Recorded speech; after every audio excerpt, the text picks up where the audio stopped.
Kamusta guys? Nanonood kayo ng The News Listener. Ako po si Angelo at pag-usapan natin tong sinabi ni Marcoleta na bayaran daw yung mga media.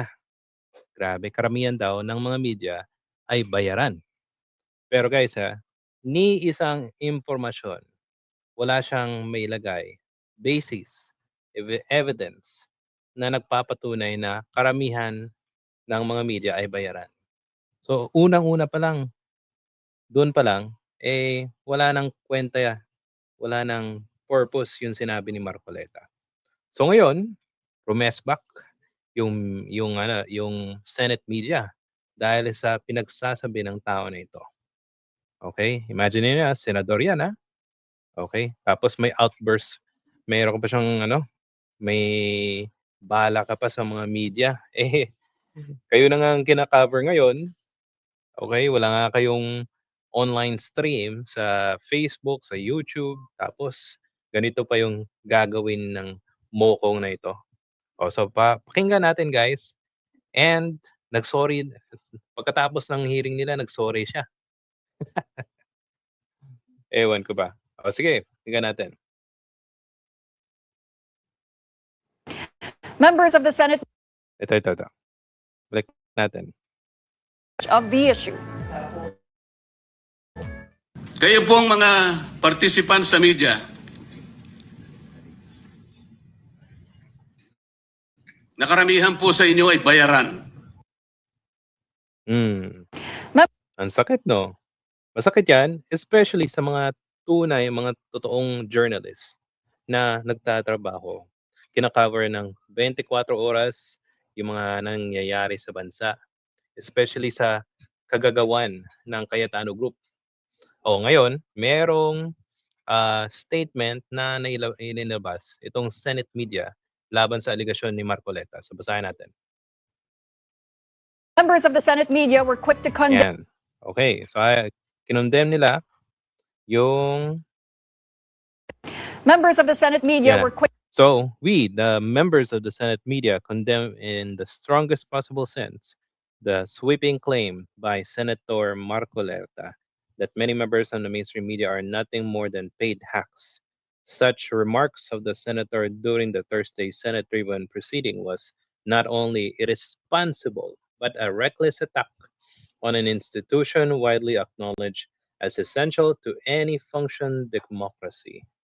So, kung wala po yung media, paano po malalaman ng taong bayan yung pinanggagawang kalokohan itong grupo na to?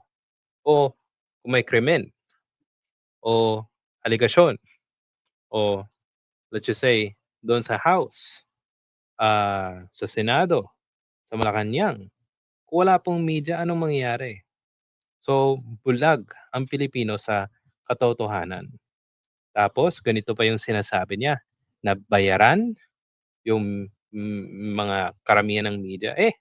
Dapat mismo, unang-una pa lang, nilatag mo na ang ebidensya.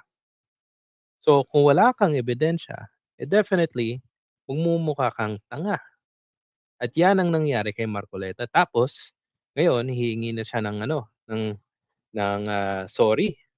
Aba, sige, balikan natin yung sorry.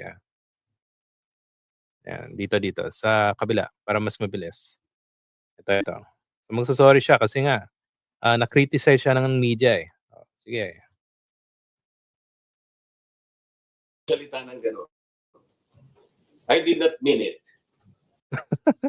Do you think po na he did not mean it? Klarong-klarong sinabi ni Piluca, di ba? Na kayong karamihan sa inyo ay bayaran.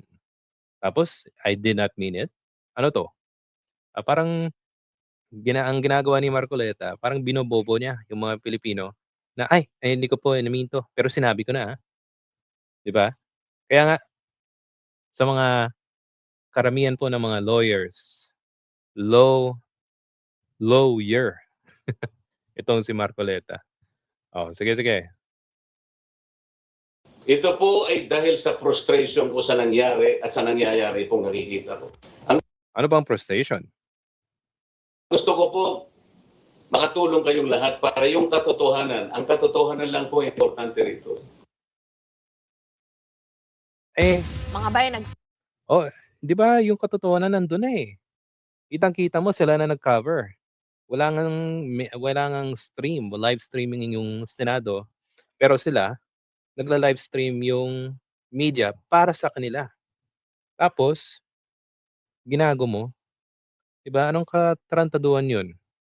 At only Marcoleta can do it. Yan. At kung meron po silang sasabihin na, bayaran naman talaga yung mga media eh. Ayun yung ginagawa ng mga trolls ng Duterte.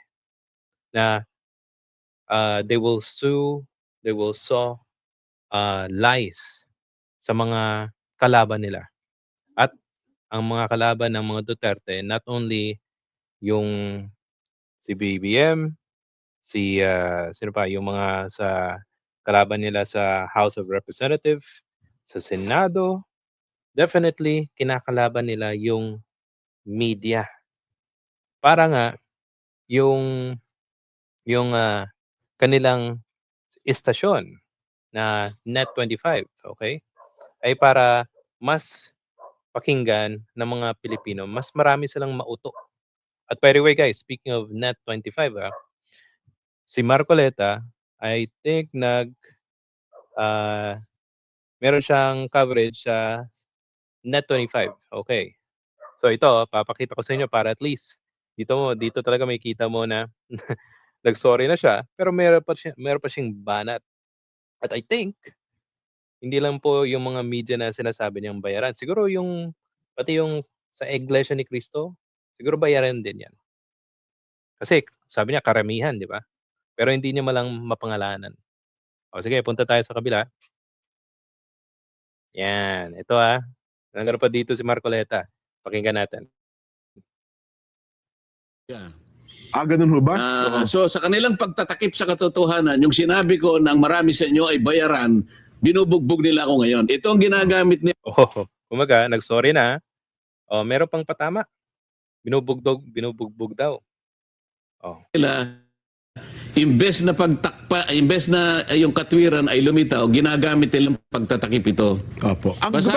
Paano, 'di ba? Wala naman siyang may pakita na ebidensya na tinatakpan daw. Basahin mo ngayon yung dalawang malalapat na dyaryo dyan. Ang tanging ginawa nila, yung litrato ng session hall na nandun nakaupo yung 18 Marines, yun lang, nilitrato lang. Pero yung sinabi ng lahat ng mga nandoon na mga Marines at saka mga sundalo, kahit isa walang... Nasa iba pong platform. Punta ka ng YouTube. Punta ka ng GMA, ABS-CBN, Philippine Star. At sa istasyon nyo, sa Net25, kitang-kita na yung sinasabi ng 18 Marines nandun. Kung 18 Marines ang pinag-uusapan, syempre sila yung highlight, di ba? Gusto talaga siguro nila na sila yung yung main character. Sige.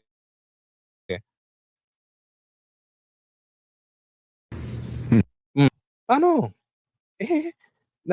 Kalat na kalat yung impormasyon na lahat ng sinasabi ng mga 18 Marines ay gawa-gawa.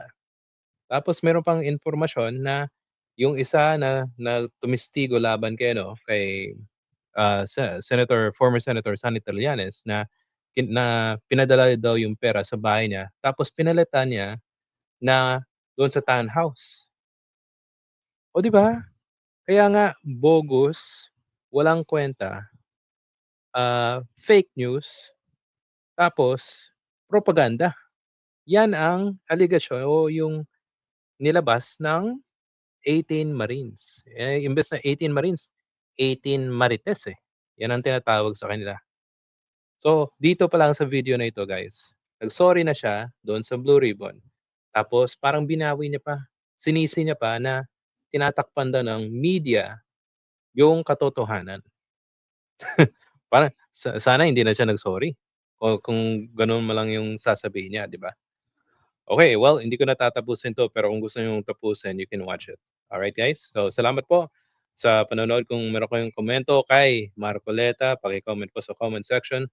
If nagustuhan niyo po ito, please hit the like and subscribe button. Salamat and see you sa susunod na video.